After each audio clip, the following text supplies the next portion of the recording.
So ayan mga kadrama-rama, alam ko pong inaabangan nyo po no, yung next na mangyayari po dito sa Abot Kamay na Pangarap.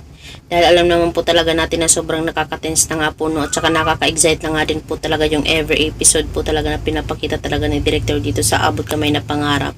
At alam naman po talaga natin mga kadrama no, na simula nung mamatay talaga itong si Moira, talagang gumawa po talaga itong si Moira ng paraan no, para talaga ma-declare na patay na nga po talaga siya sa pamamagitan po ng plastic surgery mula po talaga sa kanyang kaibigan na si Doc Sefra no. Talagang yun talaga yung pinagplanuhan talaga ng mabuti talaga ni Moira no, para makagalaw po talaga siya ng mabuti na hindi nila alam na buhay pa po siya. At alam naman po talaga natin mga kadrama na may dumating po talaga dito sa Apex at talagang gusto magkaroon ng shares, at yun po talaga ay ang ina talaga ni Moira. Unang-una po talaga hindi muna niya pinakilala talaga yung kanyang sarili na siya po talaga ay ina ni Moira. Talagang pinagplanuhan po talaga nila ni Moira talaga para makapaghiganti po talaga sila dito sa mga tanyag, which is wala naman talagang ginagawa yung mga tanyag sa kanya no, kundi siya lang naman talaga yung nagiging prideful. Talagang siya naman talaga yung makasarili, di ba? Yung mga ganun ba talagang sa totoong buhay may mga ganong klaseng tao talaga na gusto talaga nilang magiganti. Hindi po talaga sila masaya pag hindi sila magiganti, pero alam naman po talaga natin na yung paghihiganti hindi talaga maganda no. At alam naman po talaga natin mga kadrama na nagkaroon din po talaga ng event. Talagang itong si Miss Dubus talaga ay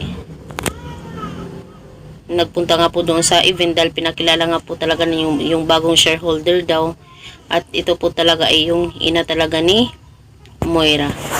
So mga kadrama, alam naman po talaga natin hindi talaga papayag itong si Giselle, sila RJ, sila Annalyn na magiging kasama po talaga ito yung ina talaga ni Moira dito talaga siya sa Apex. At alam naman po talaga natin kung ano talaga yung mga motibo talaga nila, diba?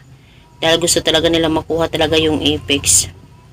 So mga kadrama, ayan, tingnan na lang po natin itong si Giselle. Talagang hindi siya talaga makapaniwala noon. Sabi ni Giselle, ang saya daw niya dahil magkakaroon na ng shareholder na malaki daw yung maitutulong dito sa hospital. Yun ang hindi nila akalain dahil hindi pala blessing itong si Miss Tubos, dahil nga po talaga sa ina po siya talaga ni Moira. At alam naman po talaga natin kung ano talaga yung pakay niya, diba? Wala na yung shareholder nila, talagang ibabalik nila Giselle yung pera na nilagay talaga ni Miss Tubos dito sa Apex, dahil hindi sila papayag na may makakapasok talaga ng mga atribida, lalong-lalo na sa family talaga ni Moira. So mga kadrama, yun lang po muna yung ating update ngayon dito sa Abot Kamay na Pangarap no.